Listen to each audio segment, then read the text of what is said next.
चिढ़ाती है। अब यहाँ जितने लोग कविता के लिए 10 मिनट का समय मुझे जरूर दें कि मशीनी जिंदगी शहरों की हमको मुंह चिढ़ाती है, न ये हंसकर सुलाती है, न ये हंसकर जगाती है।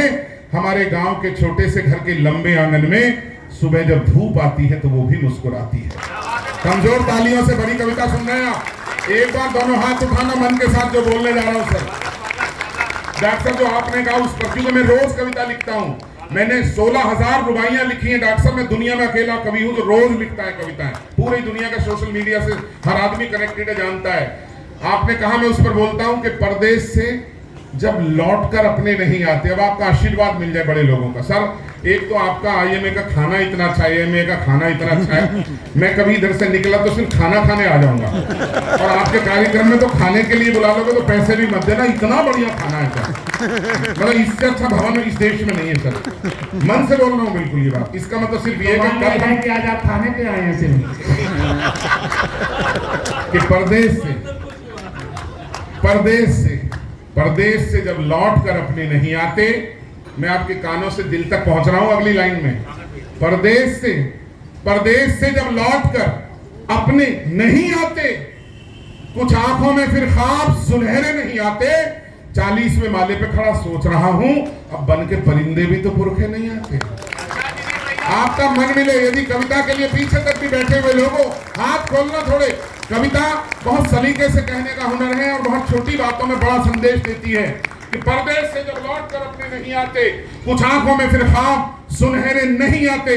40वें माले पे खड़ा सोच रहा हूं, अब बन के परिंदे भी तो डॉक्टर साहब पुरखे नहीं आते। खुद वक्त ने हंसकर ये मुझे बात बताई, हर वक्त भी तो काम ये पैसे नहीं आते। खुद वक्त ने हंसकर ये मुझे बात बताई, हर वक्त भी तो काम ये पैसे नहीं आते। आखिर में पता चल ही गई राज की ये बात। बड़ा शेर आपकी मन तक पहुंच जाए तो इसमें मिल जाए कि आखिर में पता चल ही गई राज की ये बात। गमले में खिले फूल पर भंवरे नहीं, गमले में खिले फूल पर भंवरे नहीं आते। और एक कलमकार का फर्ज है, सत्ता गलत हो तो सही बात आईना दिखाना, चापलूसी करना कवि का कर्तव्य नहीं है। 2 पंक्तियों में इस गजल में एक बड़ा संदेश मैंने सरकार को दे दिया हो तो हिंदुस्तान का आम इंसान होकर मुझे आशीर्वाद देना कि परदेश से जब लौट कर अपने नहीं आते, कुछ आंखों में फिर ख्वाब सुनहरे नहीं आते। आखिर में पता चल ही गई राज की बात, गमले में खिले फूल पर भंवरे नहीं आते। इस मुल्क के लोगों को अब इतना पता तो है, अब मुल्क में बाहर से लुटेरे नहीं आते। इस मुल्क के लोगों को अब इतना पता तो है, अब मुल्क में बाहर से लुटेरे नहीं आते। मैंने लिखा था, उजाले ढूंढ कर लाओ, बहुत गहरा अंधेरा है, अहम ने आदमियत को बुरी तरह से घेरा है। भुला सब भेद आपस के, तिरंगे की कसम तुझको, वतन जितना ये मेरा है, वतन उतना ही तेरा है। ये कहने की जरूरत है आज। और तमाम लोगों, पीछे तक के लोगों, मेरे 4 मिसरों पर पूरा सदन मोहब्बत भरे। मैं लाल किले की प्राचीर से पढ़कर आया इस बार के 4 मिसरे सुनिए कि धुआं नफरत का उठता है, अचानक पंजाब सुलग रहा है, कारण कुछ भी हो लेकिन आपकी चेतना चाहिए इस वक्त। हिंदुस्तानी होकर सुनिएगा, 4 मिसरे सुनाना चाहता हूं। और अभी 18 तारीख को कश्मीर लाल चौक में एकल कविता पाठ है। मैं कसम खाता हूं इस मंच पर जो यहां बोलूंगा वहां बोलने वाला हूं। इसके बाद जो बोलूंगा सुनना और आपका मन मिले कि धुआं नफरत का उठता है, कहीं इंसान मरता है। धुआं नफरत का उठता है, कहीं इंसान मरता है, कहीं पर राम मरता है, कहीं रहमान मरता है। सहारा धर्म का लेकर वतन को फूंकने वालों, तुम्हें ये क्या पता हर बार हिंदुस्तान मरता है। आपको प्रणाम करता हूं इस तरह से। जिंदाबाद जिंदाबाद। सहारा धर्म का लेकर वतन को फूंकने वालों। और जो कहा था वो भी सुन लीजिए, जो कहने का मन, जो मैं अपने भीतर जज्बा रखता हूं। और कहा जाता है कि सुदीप कविता में कैरेक्टर नहीं आना चाहिए, कैरेक्टर से कविता छोटी हो जाती है, लेकिन कहीं अनायास आता हो तो आमद होती है। ये कविता उतरने की चीजें, तो वो पंक्ति जो मैंने बोली, जो कश्मीर के लिए मैंने तैयार किया है, आपका मन मिल जाए। मैंने देश पर बहुत लिखा है, मैं रंग में आने की कोशिश में हूं, लेकिन आपका समर्थन मिले। सुन लीजिए कि न जाने किसने रखा होगा। पंक्तियां सुनिए, कभी पूरा नहीं होगा तेरा कोई भी मंसूबा।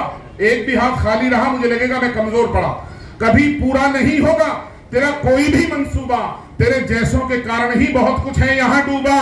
तू उस मिट्टी से भी गद्दारी ही करती जहां जन्मी, न जाने किसने रखा होगा तेरा नाम महबूबा।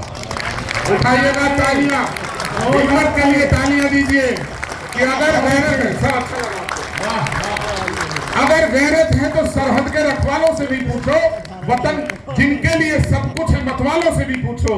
अगर कश्मीर में जनमत कराना चाहते हो तो वहां कुर्बान हर सैनिक के घर वालों से भी पूछो। ये भाव चाहिए। और अभी मैं जेएनयू में चीफ गेस्ट था, मैंने हिम्मत करी जेएनयू में पढ़ने की। सुनिए कि अमर बलिदान की गाथा कन्हैया तू क्या समझेगा।